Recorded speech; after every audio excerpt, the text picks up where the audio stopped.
and into the forest I go, to lose my mind and find my soul. Mielikki is the goddess of forests, of autumn, of dryads, druids, rangers, and forest creatures. She is also known as the Mistress of the Forest, as Our Lady of the Forest, as the Forest Queen, the Supreme Ranger, and as daughter to Sylvanus. Whilst within Rashomon, she is known by the name of Kaliara, the Forest Maiden. Cheerful, friendly, and quick to laugh, Mielikki epitomizes all of the positive and the kindly aspects of nature. When she takes on the form of the Supreme Ranger, Mielikki appears as a tall and shapely woman dressed in forest green and earthy tones. Her long russet hair hangs loose, and her eyes are deep pools of brown. When appearing as the Forest Queen, she is a young woman in sheer green and gold robes with hair of yellow tinged moss and leaves, while she is surrounded by fluttering songbirds. In either form she appears 10 feet tall, and she walks gracefully upon the air itself, leaving no trace and making no sound. She may sport antlers on occasion, and when she speaks it is in a low purr. She may also appear as a glowing unicorn floating upon the air, as a misty hue of shimmering forest colors, as a feeling evoked as one stares into wild beauty, or as a whispering voice heard throughout all of the forests of Faerun at once, akin to a rustling of leaves, whose cryptic messages druids may spend an eternity deciphering through meditation and introspection. Mielikki began her life as a nature spirit within the pantheon that was already old when the world was young. Though her fellow deities had long since grown tired of life, the Forest Queen was still young and vibrant, and so she settled on the new world of Toril to become one of the 6 nature deities who created the forests. Soon thereafter, she met a newborn unicorn goddess named Larue beside the ranks of the River Rovan, and they became fast friends.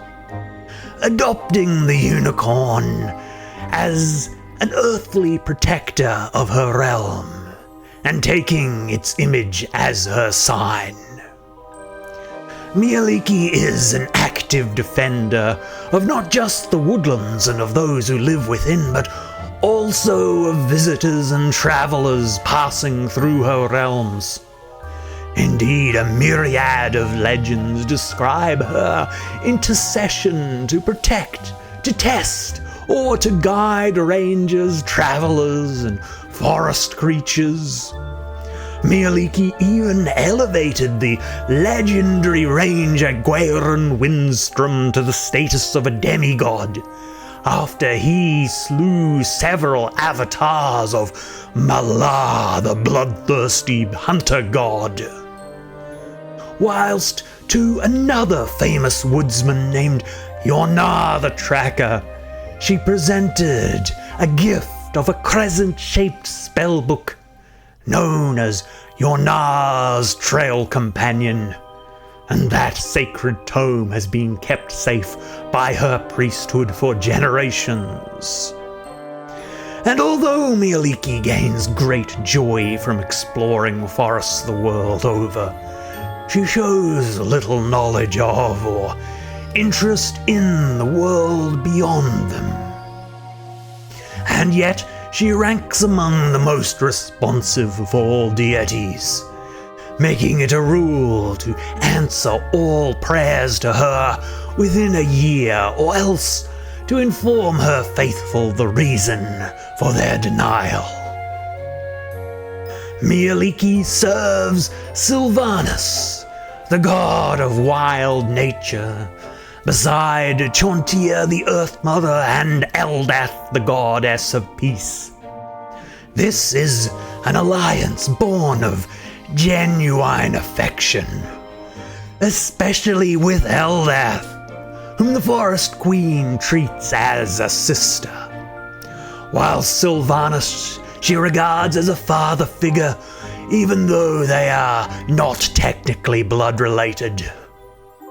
Serving the mistress of the forest are 3 deities, being Larue, the goddess of intelligent beasts, as her mount, Gwaerin Windstrom, the god of trackers, as her messenger, and Shialia, the woodland goddess of fertility, as her midwife for forest creatures and her planter of seeds. She is also known to be romantically involved with Solanor Thelandira, the elvish god of archery. Beyond her found family, Mielikki is also allied with Shondakol, the god of travelers, with Lathander, the morning lord, with Nobanyan, the lion god, Marthamor Duin, the dwarven watcher over wanderers, Angarad, the elvish triune goddess, Coralon Lorathian, the creator of the elves, Rilithane Ralathil, the elvish woodland god, Bervan, wild wanderer, the god of forest gnomes, and with Sheila Perroil, the halfling weather goddess. Her enemies include Malar, the beast lord, Talos, the god of destruction, Talona, the goddess of disease, and in particular Leviatha, the goddess of suffering, who originates from the same ancient pantheon, and who followed Mielikki to Toril to continue their age-old feud. Mielikki's divine realm is known as the Grove of the Unicorns in Krigala, the first layer of the plain known as the Beastlands, which is also known as the Happy Hunting Grounds. It appears as a simple, plain grove, but it is in fact much larger on the inside, and she shares this realm with Elona, a nature goddess from another world. Mielikki can see, hear, touch, and smell anything within a range of 13 miles. She can also perceive anything within 13 miles of one of her followers, her holy sites, her sacred objects, or anywhere her name was spoken within the last hour.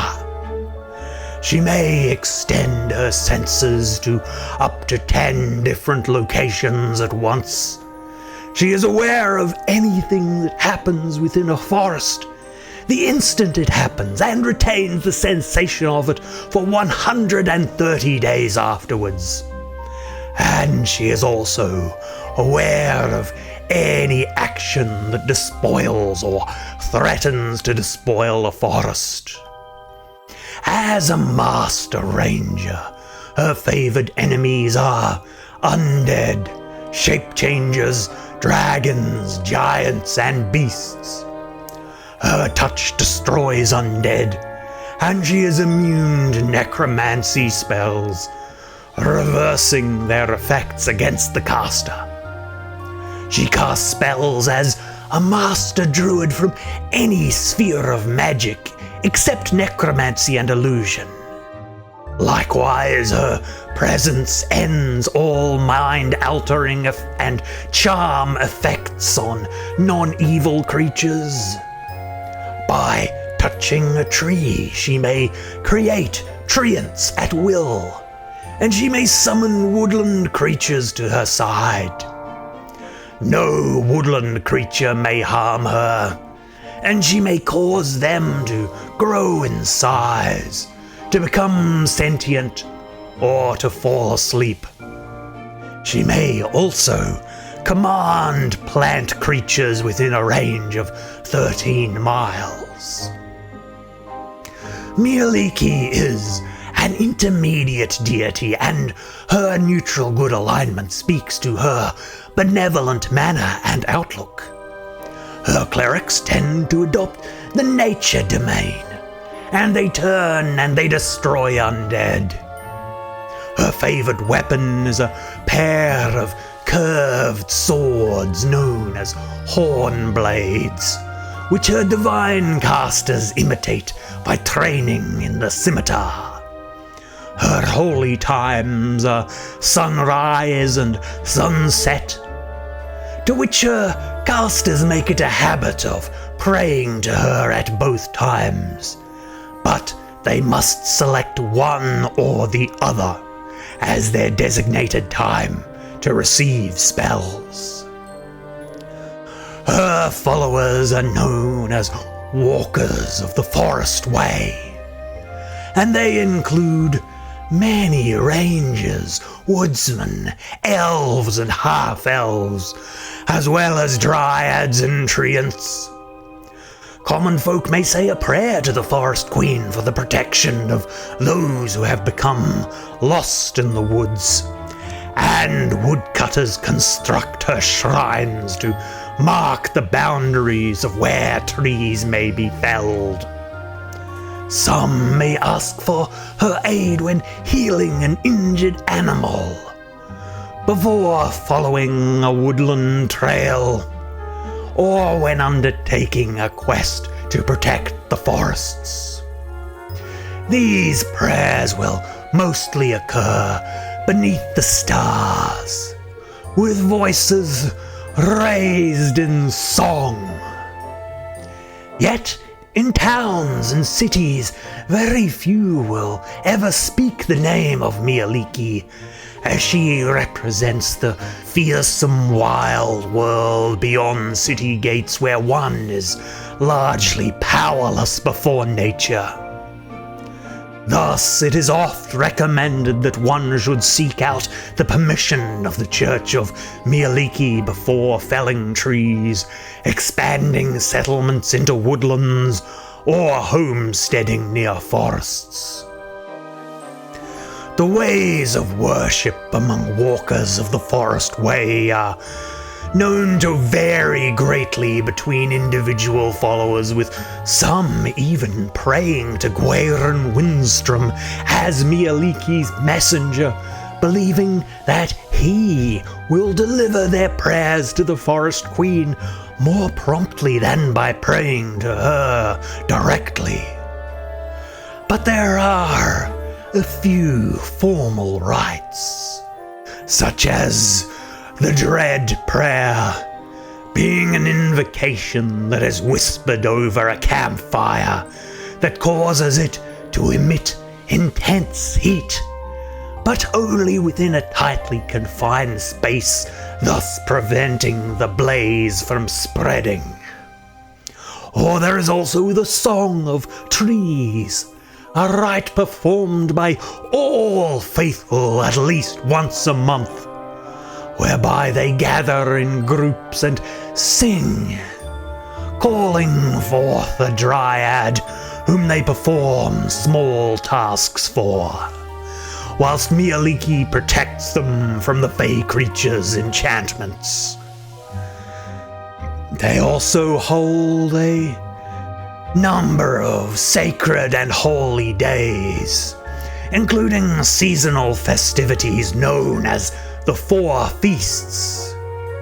These are grand celebrations of nature and of the sensual side of life, involving song and the burning of herbs, and whenever possible the dedication of nectar to certain dryads' groves, under which a massive creature representing the wrath of nature, known as an oaken defender, is buried. The sweet brew is taken and poured around a fairy ring of mushrooms, which marks the hidden location of the behemoth. Of these festivities, the first feast is held on the 19th of Ches, being the spring equinox. The second feast is on the 20th of Kythorn at the summer solstice. The third feast is the 21st of Eliant on the autumn equinox, and the fourth feast occurs on the 20th of Nital, being the winter solstice.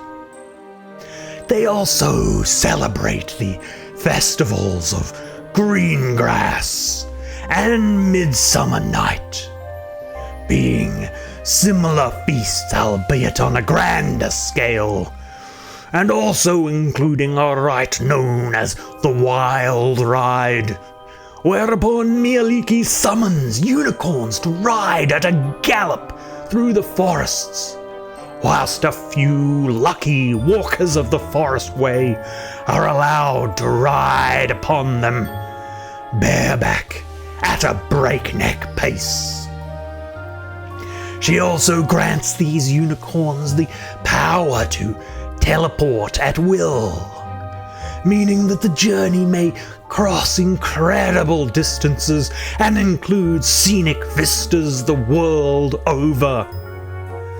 And finally, on the leap year day of Shield Meet, occurring the day after Midsummer once every 4 years, the Wild Ride may continue for an extra day, if both rider and unicorn consent. Mielikkian clerics and druids are known as Arms of the Forest, or as Forest Arms, but they represent only one branch of her church. Equally important are the Heartwoods, being the dryads who act as voices of the trees, and the Needles, who are the rangers who act in the Forest Queen's employ, serving as defensive warrior clergy. The primary focus of all of these three orders is the defense and the cultivation of the last remaining great forests, with the stated goal that 40 new trees be planted for every one that is cut down. They are, by their very nature, inclined to dwell within forests, and both Forest Arms and Needles are seasonally nomadic, maintaining multiple homes and dozens of hidden caches of supplies and food. Those two orders are open to all good and neutral aligned creatures, but they tend to attract unfussy, practical folk who have little regard for pomp and ceremony. The favored multi-class of Forest Arms is the Ranger, but there are even a few specialty priests who are known as Wood Scouts, and they are neither ranger nor cleric, but have attributes of both, such as being powerful martial fighters and trackers with favored enemies, who are bolstered by clerical spells to smite their nemeses. But Wood Scouts may only cast spells that relate to plants, to animals, to the sun, to healing, to combat, and to the weather, whilst they also lack the ability to channel divinity. The clerical vestments of forest arms and needles vary by season. Winter is white and green, representing evergreens and the sleeping life of the forest. Spring is green with yellow, evoking the slow awakening of life. Summer is yellow and red, for the splendor of flowers and the ripening of grain. And autumn is red with white, representing the falling of leaves to be covered in snow. These colors are worn upon capes with practical brown trousers and boots, and a tabard with Mielikki's symbol emblazoned over the wearer's heart.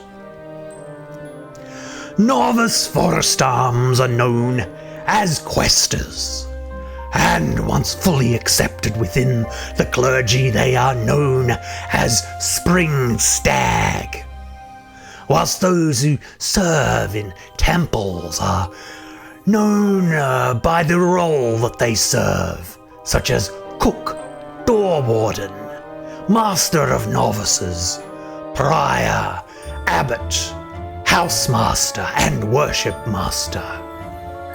Then, after 2 winters of service, experienced clergy are known as stalkers of the green. Senior temple staff, envoys, and tutors are called forest flames. Temple leaders and champions are high rangers, and the most senior among them are the Hawks of the Lady, a title conferred by the goddess herself.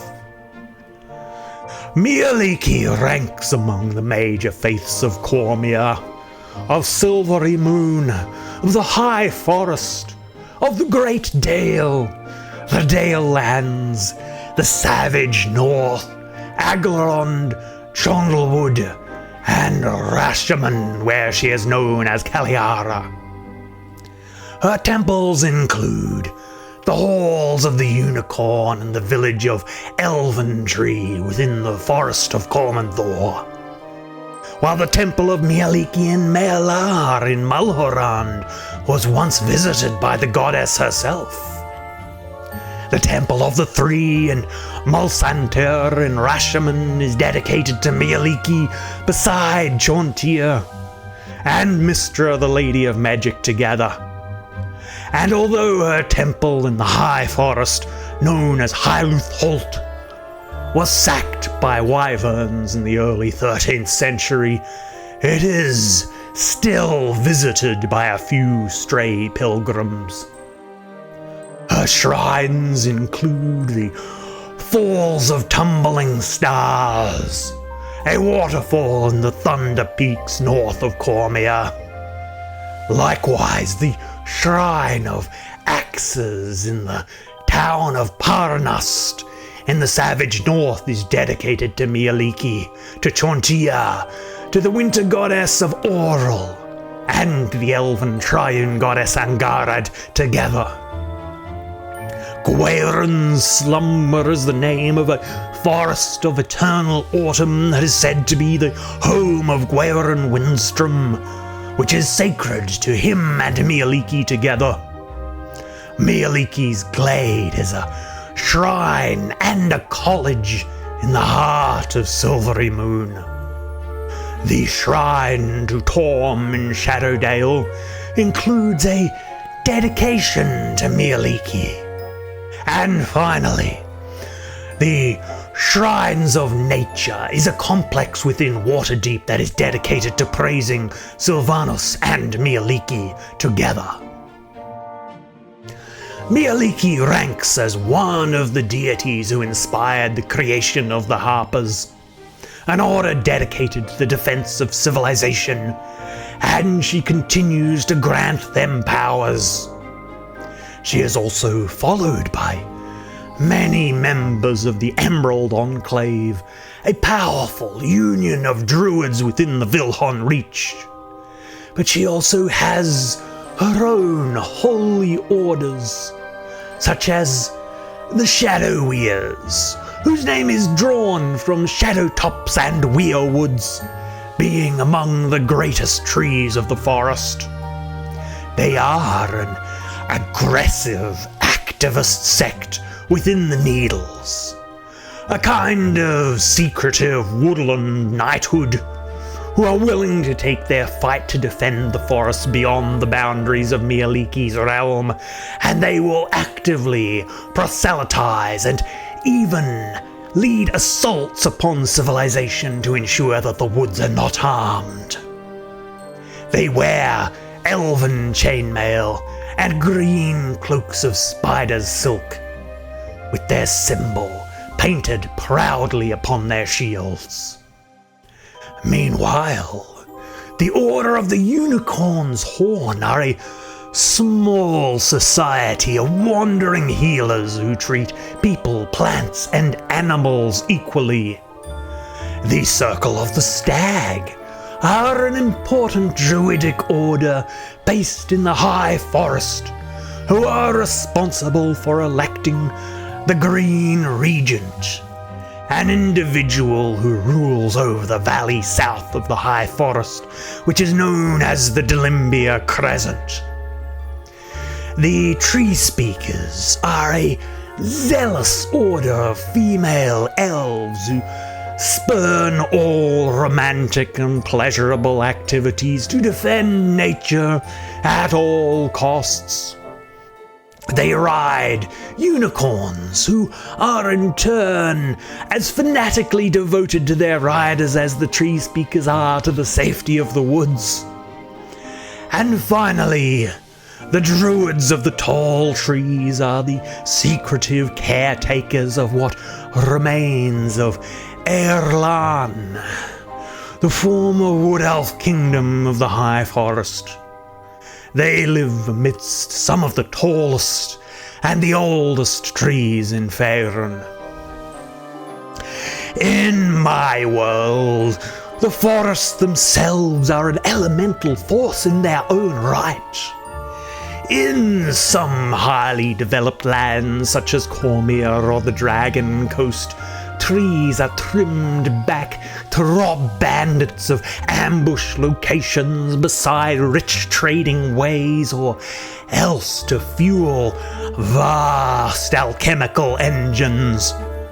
But in many other lands, with the retreat of the elves, with the growth of urbanization drawing non-agricultural workers away towards city centers, and with the overall population yet to fully recover from the ravages of the divine spell plague, the woods may rapidly overtake any traces of civilization within them, and thus trees strain at the boundaries of human settlement, driven by an incremental urge to spread their canopies over all of the lands that they may, as they did once long ago.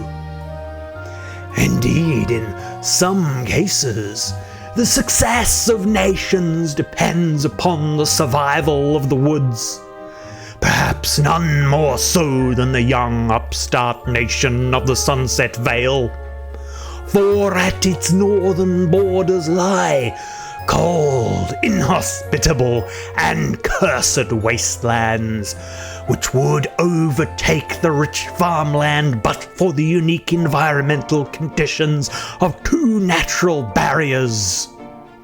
The Sunset Mountains to the east trap rainfall travelling inland from the Sword Coast, whilst their western border is marked by the reaching woods, a primeval remnant of Faerun's verdant past, at whose heart the giant sequoia trees reach such towering heights that they act like a greenhouse for the farming centre of the Vale, fostering humidity and warmth, as well as shielding against the icy winds that blow southeasterly off Anorak. Indeed, if one wished to destroy the Vale, they should not seek to cut down their soldiers, their princes, or their clergy, but instead to fell their ancient green defenders, the forests of the reaching woods, without whom they are nothing.